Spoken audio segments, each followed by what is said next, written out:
Bonjour à tous, je me présente, je m'appelle Erika. Aujourd'hui, je vais vous présenter mon livre pour l'animation d'une œuvre jeunesse.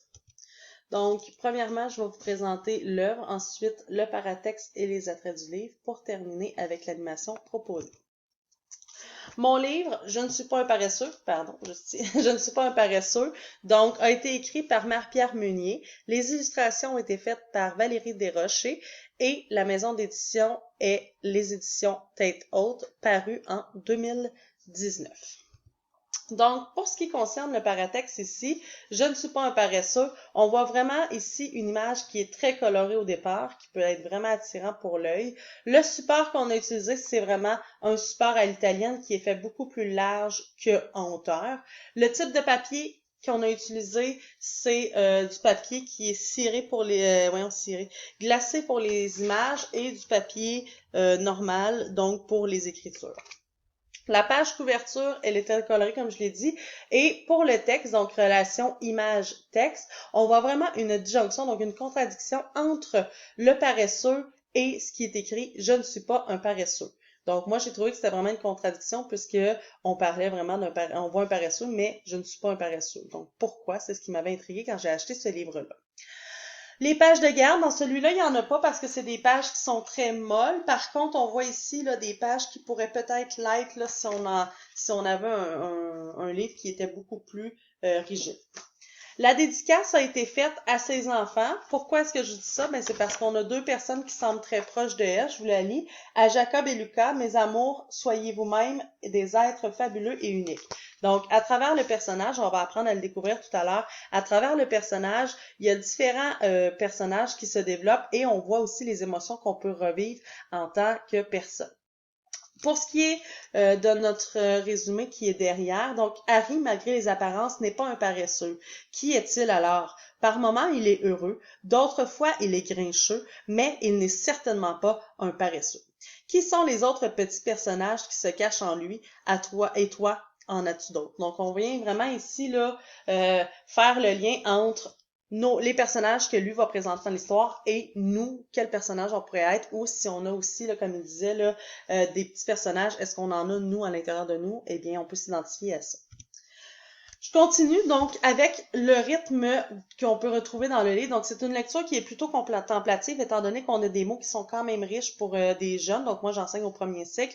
Donc, c'est une lecture qu'il faut vraiment analyser puis qu'il faut vraiment comprendre le sens pour arriver à cibler qui est le personnage. Les illustrations ont beaucoup d'impact à l'intérieur puisque, par exemple, si je prends ici celui-là, je l'adore, il y a le Harry furieux qui s'enflamme en moins de 2 que c'est désastreux. Donc ici, on voit vraiment qu'il est fâché, il est vraiment furieux, là, et on met aussi la couleur, donc l'accent sur la couleur de ce côté-là. Donc on peut vraiment venir analyser cette page-là de façon à l'observer longtemps. Les personnages, donc c'est un seul personnage qui est ici, c'est un paresseux. Il est à découvrir au fil de l'histoire. Le narrateur, eh bien, c'est lui parce qu'il explique qui il est. Donc, on vient vraiment mettre l'accent sur le vécu de ce personnage-là et les émotions qu'il ressent. Et on peut s'identifier au personnage. Donc, vraiment, là, on peut venir cibler, là, on peut s'identifier à lui puisque nous aussi, on peut en avoir plusieurs personnages. La personnalité du personnage, ben, elle prend place aussi dès le départ, ici sur la page couverture. L'intrigue, c'est une intrigue de révélation puisque ça met l'accent sur le vécu en révélant les émotions et les pensées de notre personnage. Ensuite, dans notre intrigue, au fur et à mesure, on va vraiment avoir une structure répétitive au niveau de l'intrigue, mais au niveau du cadre temporel, spatio-temporel, pardon, parce que ça va surtout être la même chose. Donc, on va tout le temps dire il y a le Harry et on va l'expliquer pourquoi est-ce que celui-là, il se sent comme ça. Ensuite, au niveau du temps et du lieu, ben, on est capable vraiment de cibler où on est. La seule chose, c'est qu'on n'explique pas s'il est jeune, s'il est vieux, mais par contre, on est capable d'en déduire lorsqu'on parle ici. Il y a le Harry studieux, donc c'est quelqu'un qui a envie d'étudier, donc on se doute que c'est quelqu'un qui est en bas âge. Le capricieux, donc on est vraiment là sur une période où on le décrit, mais il n'y a pas de temps de durée dans l'histoire.